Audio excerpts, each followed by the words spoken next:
नमो नारायण, राधे राधे। अब हम आप सबके बीच स्वयं के लिए और बच्चों के लिए, आप सबके लिए श्रीमद् भगवद गीता के ज्ञान के साथ साथ जो गीता के विभिन्न प्रक्रमों की हम लोग चर्चा कर रहे हैं, उसके साथ साथ परिवार में बच्चों को ज्ञान वर्धन कराने के लिए प्रेरणादायक कहानियों की चर्चा करेंगे, जिसमें आप जानते हैं कि पंचतंत्र की कहानियाँ बड़ी प्रसिद्ध कही गई हैं।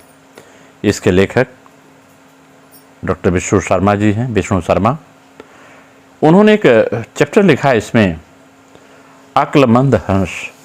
ये प्रेरणादायक कहानियाँ व्यक्ति को जीवन जीने का राह सिखाती हैं।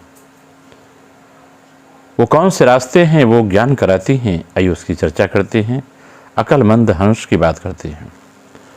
कहते हैं एक बहुत विशाल पेड़ था एक जंगल में। उस पर कई 20-25 हंस रहा करते थे। उसमें एक बहुत सयाना बुद्धिमान हंस था। बुद्धिमान था लेकिन बहुत दूरदर्शी था। जितने हंस थे उस वृक्ष पर, उस विशाल वृक्ष पर, सब उसे बड़ा आदर करते थे। उसे ताऊ ताऊ, दादा दादा करके बुलाते थे।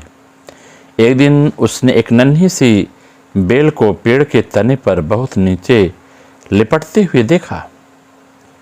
ताऊ ने दूसरे हंसों को बुलाकर कहा, देखो इस बेल को नष्ट कर दो, क्योंकि एक दिन यह बेल हम सबको मौत के मुंह में ले जाएगी।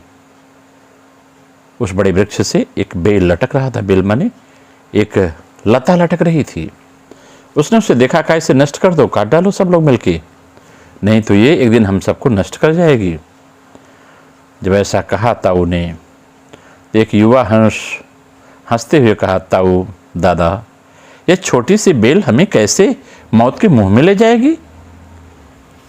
तब उस सयाने हंस ने कहा, जिसे लोग ताऊ कहते थे, दादा कहते हैं, आज ये तुम्हें छोटी सी लग रही है, धीरे धीरे यह पेड़ के सारे तने को लपेट कर मार कर ऊपर तक चढ़ जाएगी। फिर बेल का तना मोटा होने लगेगा और पेड़ से चिपक जाएगा। तब नीचे से ऊपर तक पेड़ पर चढ़ने के लिए सीढ़ी बन जाएगी। कोई भी शिकारी सीढ़ी के सहारे चढ़कर हम तक पहुंच जाएगा और हम सब मारे जाएंगे।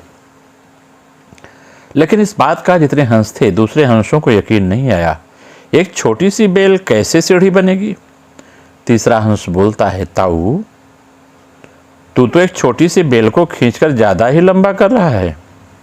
एक हंस बड़बड़ाया, यह ताऊ अपनी अक्ल का रौब डालने के लिए अंट-संट की कहानी बना के हम सबको सुना रहे हैं। इस प्रकार किसी दूसरे हंस ने ताऊ की बात को गंभीरता से नहीं लिया। जैसे आजकल के बच्चे अपने बड़े बुजुर्गों की बात गंभीरता से नहीं लेते। इतनी दूर पर देख पाने की उनकी अकल कहाँ थी। धीरे धीरे समय बीतता चला गया। बेल लिपटते लिपटते ऊपर शाखों तक पहुंच गई। बेल का तना मोटा होना शुरू हुआ और सचमुच ही पेड़ के तने पर सीढ़ी बन गई, जिस पर आसानी से चढ़ा जा सकता था। सबको ताऊ की बात की सच्चाई सामने नजर आने लगी, पर अब कुछ नहीं किया जा सकता था, क्योंकि बेल इतनी मजबूत हो गई थी, उसे नष्ट करना हंसों की बस की बात नहीं थी। इतनी मजबूत हो गई थी।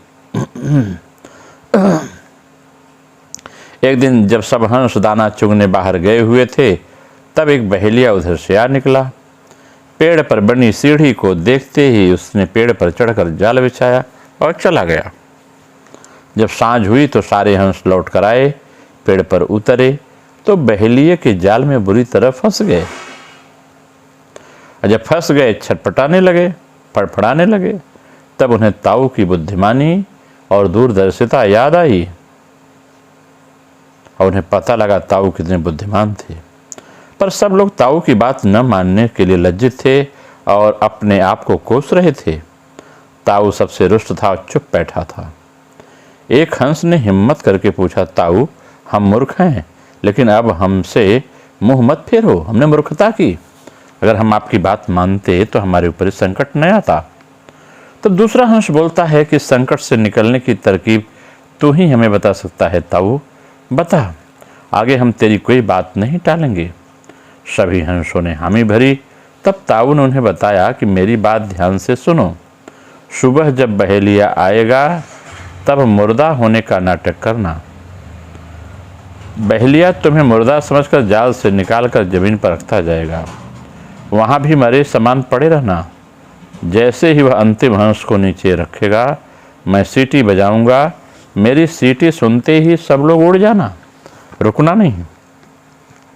और हुआ रात्रि बीत गई, सुबह बहेलिया आया। हंसों ने वैसा ही किया जैसा ताऊ ने कहा था। जब हंसों ने वैसा ही किया जैसा ताऊ ने कहा था, सचमुच बहेलिया हंसों को मुर्दा समझकर जमीन पर पटकता गया। सीटी की आवाज के साथ ही सारे हंस उड़ गए और बहेलिया अवाक होकर उन हंसों को देखता रह गया। इससे सीख मिलती है हमको, हमारे बच्चों को, जब बुद्धिमान व्यक्ति, जो पढ़े लिखे लोग हैं, जो किसी से कोई राग द्वेष नहीं करते, ऐसे लोग कोई सलाह दें तो व्यक्ति का कर्तव्य होना चाहिए उस सलाह को बड़ी गंभीरता से लेना चाहिए और सलाह को मानना चाहिए। नमो नारायण। राधे राधे।